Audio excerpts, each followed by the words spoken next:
The World Trade Organization says no consensus has been reached on the waiving of patents for COVID-19 vaccines.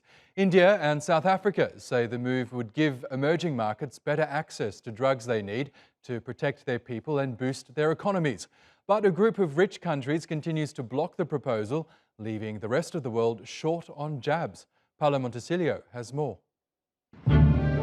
It's been the global consensus for the past year. The only way to beat the pandemic is with COVID-19 vaccines for everyone. And yet, WTO members have failed to approve the waiver of patents for immunizations.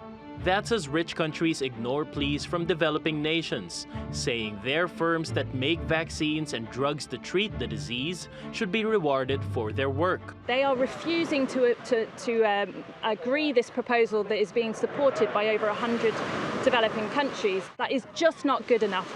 We need them to step up now at this critical meeting and agree a global plan to vaccinate everybody. India and South Africa are the leading advocates for the waiver of intellectual property rights for COVID-19 vaccines. Both are capable of producing their jabs if they get the permission to use the formulas developed by large drug firms. Agreement will allow use of intellectual property, the sharing of technologies and technology transfer, and the production of vaccines, therapeutics, and wider distribution. The proposal has the support of the US and France, but Germany, Japan, and South Korea have stood in the way. That's left activists frustrated. Patents curb the fast distribution of the vaccine worldwide. The inequality in the distribution of the vaccines unnecessarily prolongs the pandemic and costs lives. Amid the standoff, disparities in access have grown. The IMF says 40% of people in wealthy nations have been fully vaccinated. In the rest of the world, only 1 in 10 have gotten jabs. We need to make sure that drug corporations no longer get exclusive patent rights to drugs and medications and vaccines that we produce with our tax dollars. The WTO says members are expected to make a final decision before the end of the year. Proponents say that would determine whether the pandemic ends sooner rather than later. Paolo Montecillo, TRT World. Well, let's get more on this now with the spokesperson for the World Trade Organization, Kieth Rockwell. He joins us now from Geneva.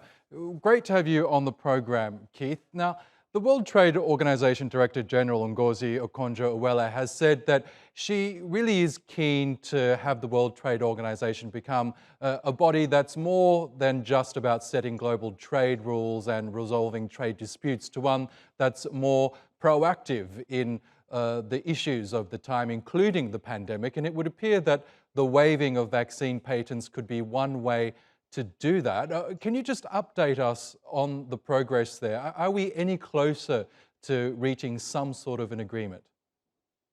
Well, we are. If you look at where we are when this proposal first came out, which was in October of last year, there was a real talking past each other sort of stage. What we have now are members sitting down at the table for text-based discussions. It's true that there is still disagreement about the issue of waiving elements of the TRIPS agreement. It's not only patents that South Africa and India and many others have sought. It's also copyright, it's also trade secrets, it's also a variety of other elements. And it pertains to more than just vaccines. It pertains to therapeutics and diagnostics as well. Now, you're right about Director General Ngozi. She is in a position unlike any of our previous directors general, and she has a skill set that is indeed unique in the world.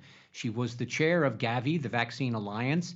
She's got 25 years at the World Bank. She was a finance minister of a very large, important country, Nigeria.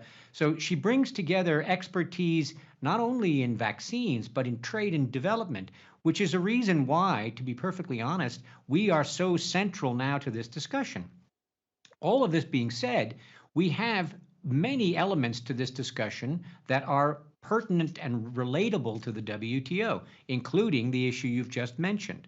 But there's also many other areas, because when you speak to governments, and now we're getting a much, much broader acceptance of the fact that while as important as the intellectual property issue is, there are many other issues also of importance.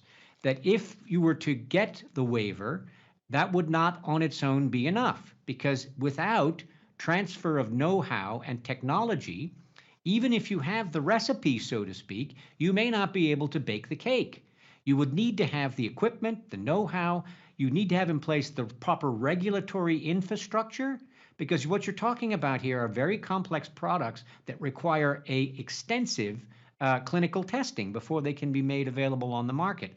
So we're discussing all of these issues. We don't take a position as a neutral secretariat on the TRIPS waiver one way or the other, but the Director General has been very firm. Trade ministers must agree on an outcome pertaining to the WTO response to the COVID, because it's our credibility that's at stake here. The finance ministers, development ministers, health ministers are notching up important agreements. We have to join that group by the time we have our ministerial conference beginning of December, end of November.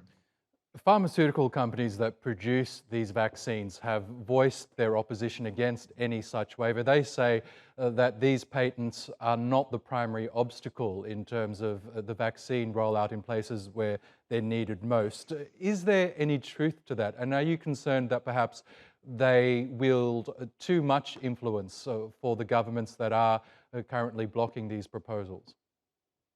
Well, I'm not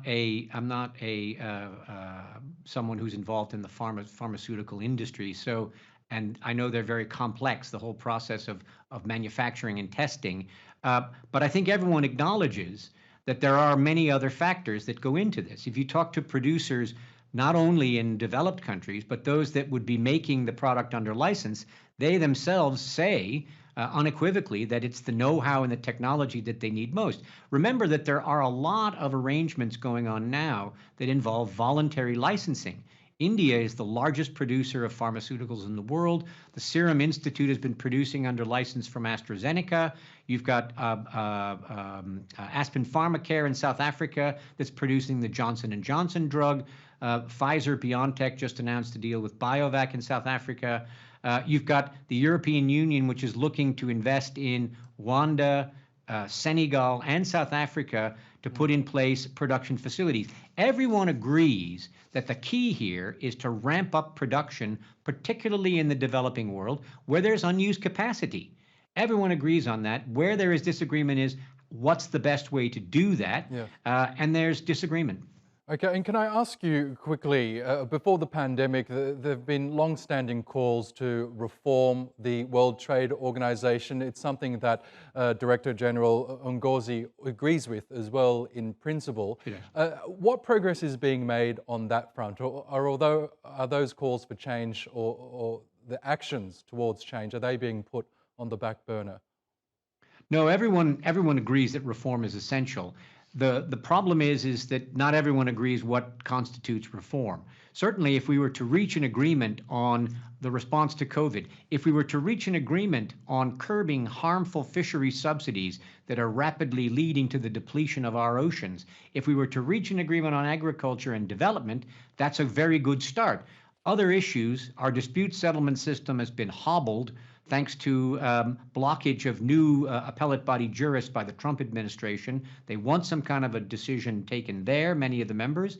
Whether we're going to get that by the end of the year or not, I think it's probably doubtful, but maybe we can arrive at a conclusion on moving forward on that issue. Many other issues, industrial subsidies, state-owned enterprises. Do we go beyond this and get new rules on electronic commerce?